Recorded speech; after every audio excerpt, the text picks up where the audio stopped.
Welcome back sa ating channel mga katigats. Shout out sa inyong lahat dyan, Luzon, Visayas, Mindanao. Kasama na rin ang ating mga katigats in abroad, mga OFWs and Filipino contract workers. How are you guys? Ngayon ang ating tatalakayin ay mga legit markers na kung saan ay madaling mahanap at hindi malalim ang pagkabaw. Alright, buckle up yourselves mga katigats. Atin ang umpisa ngayon pagtatalakay kung saan pwedeng hukayin accurately ang eksaktong digging spot na tinuturo ng treasure marker na ito na legit marker for treasure. Okay mga ka-TH, ito ay masabi ko na another sure ball na treasure marker. Bakit ko nasabi? Kasi nandito na yung tinatawag ko na lapida sa ibabaw, yung rectangular block. Kung ito man bato, kung ito may semento, sigurado ito ay treasure marker na nagtuturo. Ito ang lapida na kung saan ay sa baba mismo nito ang hukay. At mamaya tatalakayin natin kung bakit diyan tayo pupunta sa baba ng lapida. Okay, tingnan muna natin ang isa pang picture mga ka-TH. Ito yung padala sa atin ng ating novice treasure hunter.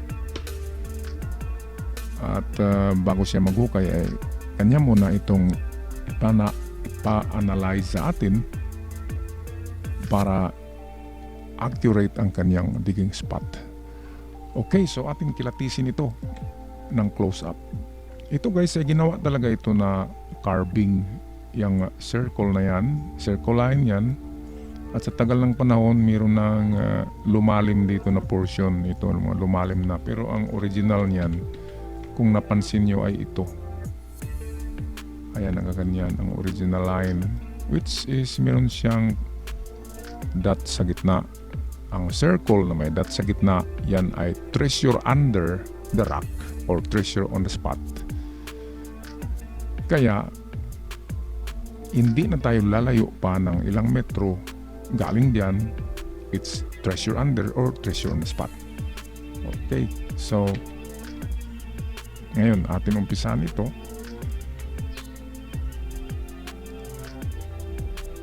Ito yan guys. So, tingnan muna natin. Ang unang gawin ay tingnan natin ang hugis ng bato. Ayan. Kung nakita nyo, ang bato ay meron siyang pointed nose dito. Parang ilong ba ng kung ano mang hayop yan. At ang pointed nose na yan ay nag-point ng direksyon galing dito sa dot ay atin yan ganyan. Ayan. So ang tinuturo niya kasi treasure on the spot ito or treasure under ang sign na yan. Ang bilog na may dot, kahit square na may dot, ganyan pa rin yan, treasure under or treasure on the spot or treasure beside the rock. Kaya ang unang gawin dito ka-TH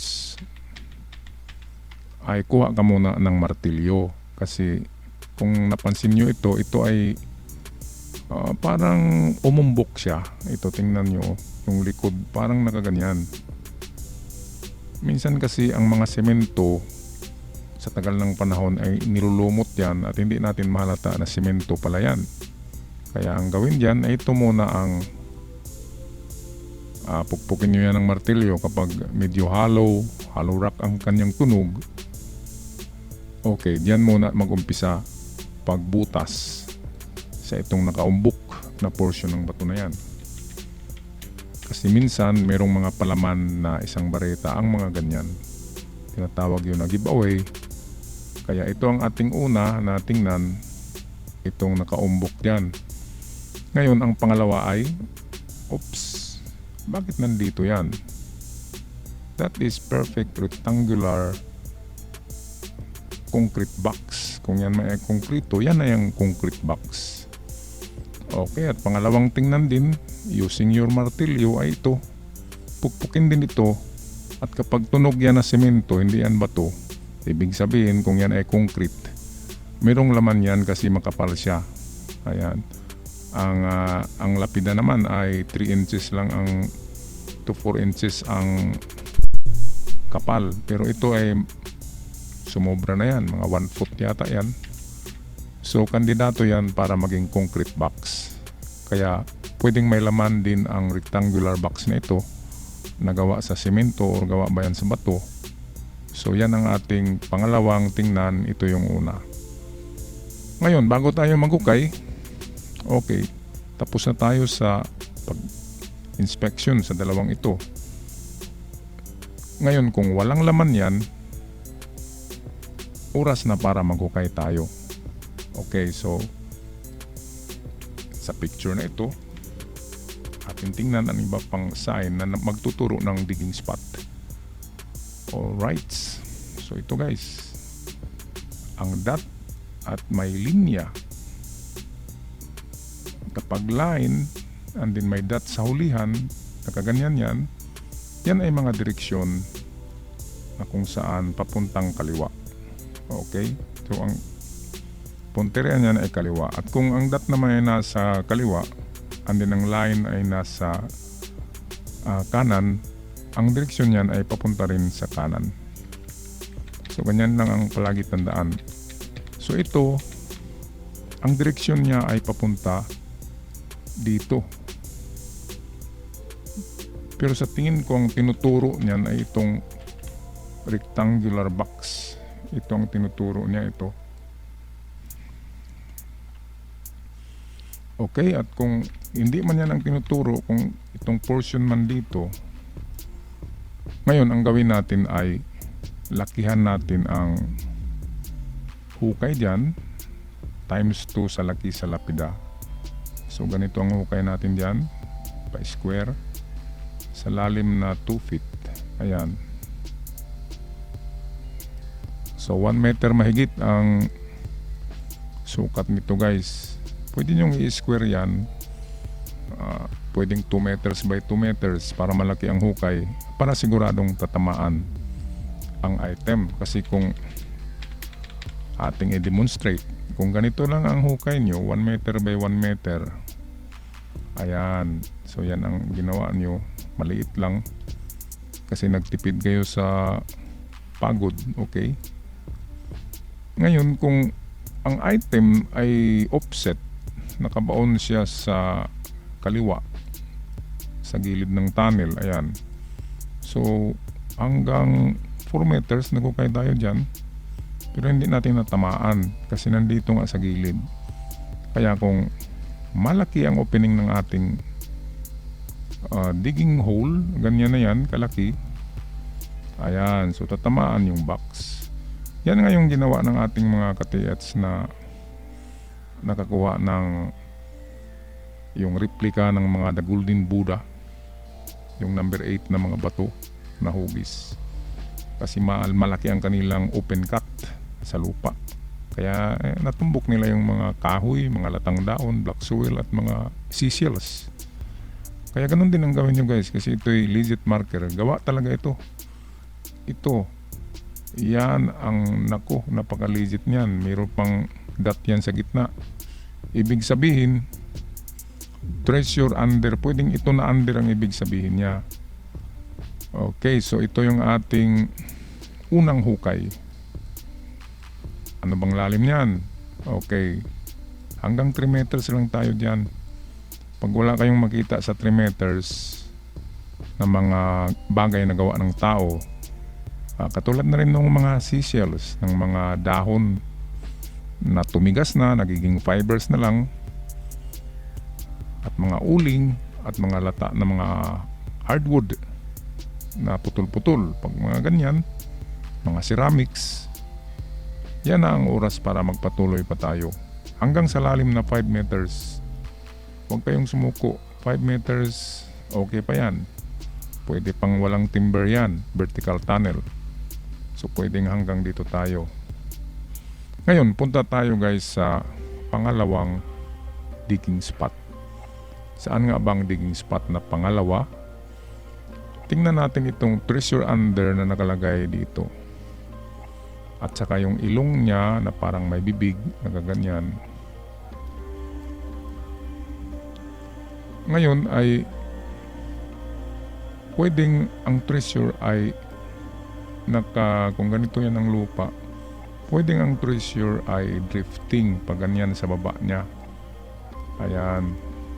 Pwede itong tunnel nyo kanina. Ito, example, ito yung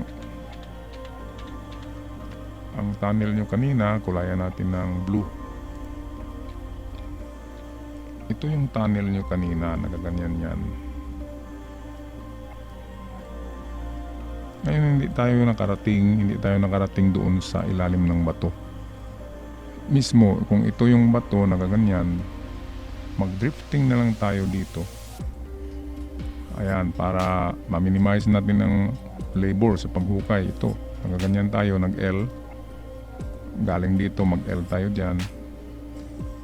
At lagyan ng tukod or timber ang bato, baka babagsak yan. Okay, ang ibig sabihin ay mag-drifting down tayo. Galing dito, na butas, ay gaganyan tayo, mag-L. Para makita natin kung ano yung nasa baba or under the rock.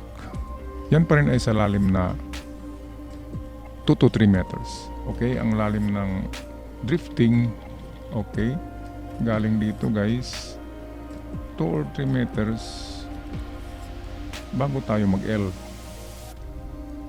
Okay, bago tayo maganyan, mag-L. Ito ang sundin natin na treasure under or treasure below sign or treasure on the spot.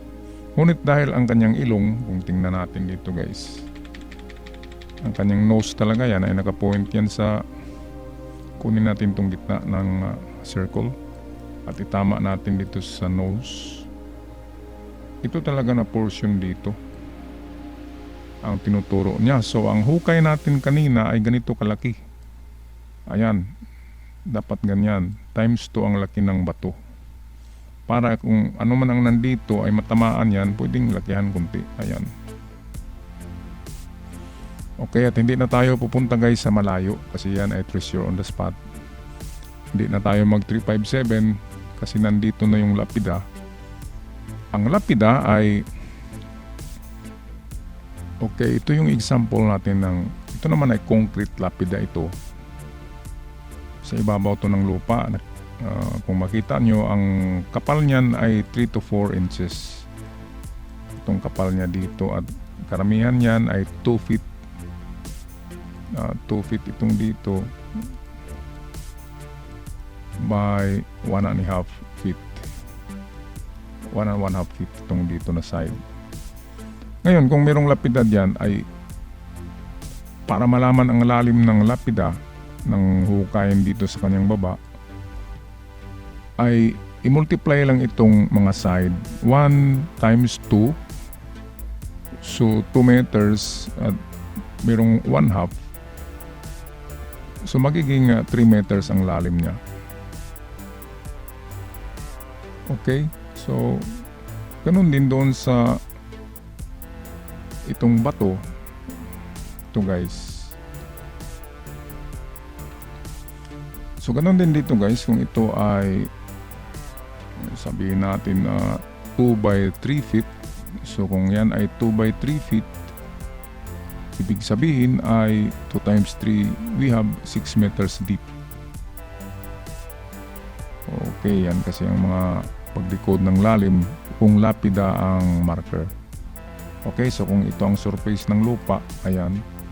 So kung magukay tayo dito, ang lalim niyan ay 6 meters. Doon matagpuan ang item. Medyo malalim guys, pero dito sa mga layer na to ay meron kayong matagpuan diyan na sinasabi ko na mga pwedeng buto ng hayop, buto ng tao, mga basag na buti, botelya, charcoal or uling or mga putol-putol na kahoy, mga seashells. Ganyan ang makikita sa mga vertical tunnel. Dito yan sa 2 to 3 meters makikita ang mga yon, at yun na ang sinyalis na magpatuloy tayo sa baba hanggang sa lalim na ito, 6 meters lamang.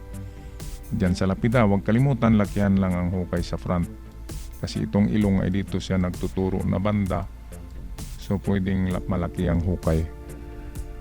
Okay mga katiats, so yan lang ang pag-analyze ko ng inyong treasure marker. Yan ay legit at malakas ang kutob ko na meron talaga dyan at wala pang nakapaghukay dyan, kaya swerte kayo, jackpot na yan. Okay, wag lang kalimutan mag-pray at mag-alay sa mga nilalang sa lugar na yan bago kayo maghukay, dapat humingi ng dispensa or humingi ng blessings sa Panginoon at sa mga elemento diyan sa gubat na yan. At maraming salamat sa inyong pagsubaybay at palaging panonood sa ating channel. May the fortune be with you guys. The love, the happiness, and the healthy body and mind. Ciao for now.